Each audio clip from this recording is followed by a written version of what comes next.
বাঁকুড়ার খাতড়ায় প্রাক্তন খাদ্য প্রতিমন্ত্রী তথা রানীবাঁধের প্রাক্তন বিধায়ক জ্যোৎস্না মান্ডির বিধায়ক কার্যালয় থেকে বিপুল পরিমাণ সরকারি ত্রাণ সামগ্রী উদ্ধারের দাবিকে ঘিরে শনিবার ব্যাপক চাঞ্চল্যের সৃষ্টি হয়েছে। বিজেপির কর্মী সমর্থক ও স্থানীয় কয়েকজন বাসিন্দার দাবি, কার্যালয়ের দরজা ভেঙে ভিতরে ঢুকে তারা বস্তায় বস্তায় সরকারি ত্রিপল, কম্বল, শাড়ি, জামাকাপড়, বিশেষ চাহিদা সম্পন্ন ব্যক্তিদের জন্য বরাদ্দ সাইকেল সহ একাধিক সামগ্রী দেখতে পান।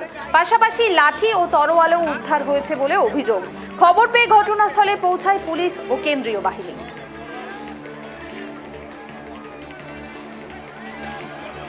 যে খবরের দিকে আমাদের নজর রয়েছে, প্রাক্তন বিধায়ক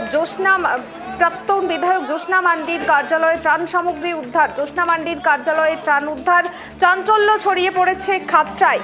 একের পর এক তৃণমূলের প্রাক্তন বিধায়ক, প্রাক্তন নেতাদের বাড়ি থেকে এবং তাদের কার্যালয় থেকে উদ্ধার হচ্ছে ত্রাণ সামগ্রী। আর এবার বাঁকুড়ায় সেই রকমই চিত্র দেখা গেল। এবার বাঁকুড়াতে দেখা গেল খাদ্য প্রতিমন্ত্রী তথা রানীবাঁধের প্রাক্তন বিধায়ক জ্যোৎস্না মান্ডির কার্যালয় থেকে বিপুল পরিমাণ সরকারি ত্রাণ সামগ্রী উদ্ধার। বিস্তারিত জানবো। এই মুহূর্তে আমার সঙ্গে টেলিফোন লাইনে রয়েছেন আমাদের প্রতিনিধি সিধু মান্ডি। সিধু, রানীবাঁধের প্রাক্তন বিধায়ক জ্যোৎস্না মান্ডির কার্যালয় থেকে বিপুল পরিমাণ সরকারি ত্রাণ সামগ্রী উদ্ধার, কারা এই ত্রাণ সামগ্রী উদ্ধার করলেন এবং কি কি উদ্ধার হয়েছে? দেখো আমি প্রথমে বলে প্রাক্তন বিধায়ক যে জ্যোৎস্না মান্ডি, তার বাড়ি থেকে উদ্ধার হয় প্রচুর এবং সরকারি জিনিসপত্র।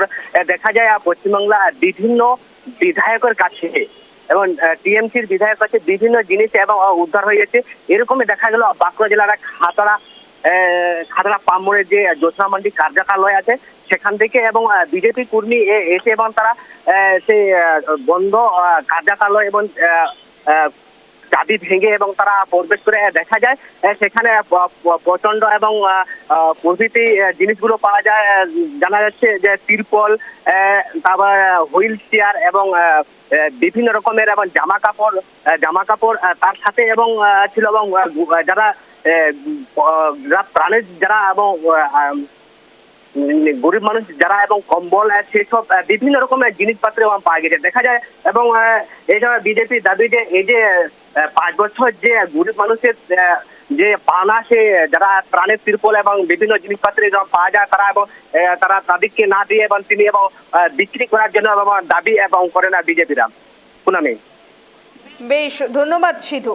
অর্থাৎ রাজ্যের বিভিন্ন প্রান্তে এই ধরনের ছবি কিন্তু বিভিন্ন জায়গা থেকে উঠে এসেছে যে তৃণমূলের নেতাদের গোডাউন থেকে, তৃণমূলের প্রাক্তন বিধায়কদের গোডাউন থেকে ত্রাণ সামগ্রী উদ্ধার হচ্ছে। বারংবার অভিযোগ উঠেছে যে ত্রাণ সামগ্রীগুলো তারা সময় মতো বিলি না করে সেগুলো বিক্রি করার জন্য সে মজুদ রেখেছিলেন, এমনটাও অভিযোগ উঠেছে। আর এবার সেই রকমই চিত্র দেখা গেল বাঁকুড়ায়। প্রাক্তন বিধায়ক জ্যোৎস্না মান্ডির বিধায়ক কার্যালয় থেকে উদ্ধার হলো বিপুল পরিমাণ সরকারি ত্রাণ সামগ্রী। উদ্ধার হয়েছে সরকারি ত্রিপল, কম্বল, শাড়ি, জামাকাপড়, বিশেষ চাহিদা সম্পন্ন ব্যক্তিদের জন্য বরাদ্দ সাইকেল সহ একাধিক সামগ্রী। তৃণমূলের একটা পুরনো কালচার, শুধু জ্যোৎস্না মান্ডি না, গোটা রাজ্যে যারা তৃণমূলের সাথে যুক্ত ছিল, বিভিন্ন নেতা থেকে, মন্ত্রী থেকে শুরু করে, এমএলএ থেকে শুরু করে ছোট বড় যারা সবাই ছিল, তারা প্রত্যেকেই বিভিন্নভাবে দুর্নীতির সাথে যুক্ত। সেটা ক্ষমতাচ্যুত হয়ে যাওয়ার পরেই মানুষ ক্রমশ প্রকাশ্য দেখতে পাচ্ছে। আমরা এটা দীর্ঘদিন ধরেই বলেছি যে গোটা তৃণমূল আগাগোড়া হচ্ছে দুর্নীতির সাথে যুক্ত। গরিব মানুষের যেটা পাওয়ার কথা সেই সব ত্রাণ সামগ্রী তারা নিজেদের স্বার্থে ব্যবহার করত, মানুষকে সেই জায়গা থেকে বঞ্চিত করত। এছাড়াও শুধু ত্রাণ সামগ্রী না, এছাড়াও আরও বিভিন্ন সরকারি পরিষেবা যেগুলো মানুষের পাওয়ার কথা ছিল সেখান থেকেও সাধারণ মানুষকে বঞ্চিত করে রাখতো। তার বিরুদ্ধে আমরা লাগাতার আন্দোলন করেছি, লড়াই করেছি। এখানে তিরপল, কম্বল, সরকারি যে জামা কাপড় যে দেওয়া হয় সেই জামা কাপড়, যে আমাদের বিশেষভাবে সক্ষম ব্যক্তিদের জন্য যে হুইল চেয়ার, সেই হুইল চেয়ার পাওয়া গেছে। আরও মানে বিভিন্ন সব জিনিস পাওয়া গেছে। সঙ্গে একটা বিশেষ জিনিস পাওয়া গেছে যেটা হয়তো 2026-এর এই নির্বাচনে যদি উল্টো ফল হতো, তৃণমূল জিতত, প্রচুর সাদা থান পাওয়া গেছে। তাহলে বিজেপির পরিবারের জন্য ওরা আগের থেকে সাদা থান রেডি করে রেখেছিল যে কাকে কাকে মার্ডার করবে।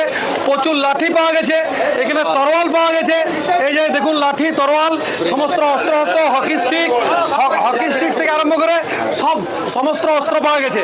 তাছাড়া প্রচুর সরকারি জিনিস যেগুলো সাধারণ জনগণের জন্য সরকারি টাকায় কেনা হয়েছিল সেই সব পাওয়া গেছে। এরা আসলে আগে যে জিনিসপত্র ছিল সেগুলো অলরেডি ওরা বিক্রি করে দিয়েছে। হচ্ছে যে যদি এগুলো পাচার করার পরিকল্পনা থাকতো, যেদিন টিকিট ক্যান্সেল হয়েছিল সেদিনই পাচার করে দিতাম।